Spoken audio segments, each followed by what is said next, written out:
Vince Papale knows what it means to be an underdog. In 1976, he was one. As a 30-year-old substitute teacher who had only played one season of high school football, Vince's dream to become a Philadelphia Eagle seemed unattainable, but he was determined. So when the Eagles held an open tryout, he was ready. You had guys who had played high school ball and hadn't played football for 4 or 5 years. You had the truck driver who lifted weights and always envisioned himself as an NFL lineman. Break it off. It's a circus. You know, at times it's hard to take it seriously because so few of these guys have any chance of playing anywhere. 5'2" I got. But every so often, the right guy comes through the door. And in Philadelphia, that guy was Vince Papale. Vince's passion and speed impressed the coach, and he was invited to training camp. Although he had had a successful preseason, Vince's fate was still uncertain. It's the day of the final cut. Coach Ramil walks over to me, and I'm thinking, oh man, this is it. This is the cruelest joke you could ever have. You're gonna cut me right now, right? And he just looked at me, started smiling, and said, congratulations, old man. He says, you're a Philadelphia Eagle. And I just went absolutely bonkers. Tears were streaming down my eyes, and I said, this is unbelievable.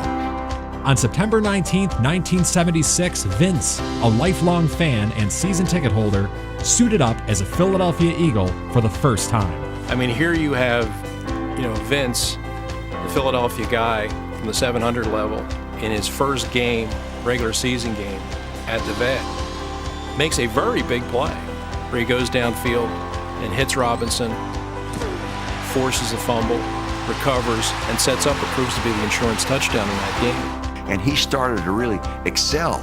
For never having played football, he knew how the game had to be played. And he liked the intensity of the game. He was passionate about it. It excited him. Vince became a hometown hero, impressing the fans with his gritty play and helping the Eagles rediscover their winning ways. He had a way of motivating those around him and making the impossible possible. To many, he became the city's real-life Rocky. A football injury ended Vince's career in 1979, but his legacy lives on in the Disney film Invincible, starring Mark Wahlberg. Shocking news from today's tryout. The Eagles have decided to invite one man to training camp, Philly's own Vince Papale. Here's a man who defied all the odds and uplifted his friends, his family, his city, and became a hero. In 2001, Vince was faced with another uphill battle when he underwent a routine colonoscopy. At the age of 56, he was feeling healthy and fit when he was diagnosed with cancer. This picture here, taken 2 days before I had life-saving surgery on June 21st, 2001. Doctors were able to remove the cancerous tissue, and Vince has now been cancer-free for 13 years. Vince knows firsthand that early detection can make a significant impact on the outcome of a person's cancer treatment.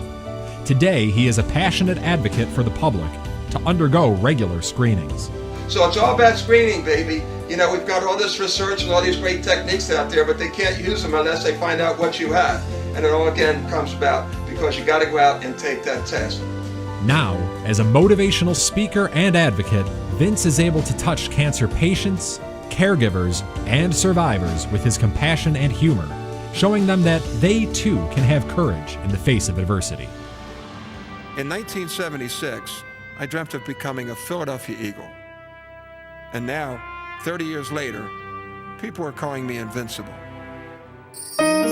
For his perseverance, dedication, and advocacy, the Roswell Park Alliance Foundation honors Vince Papale with the Gilda Radner Courage Award.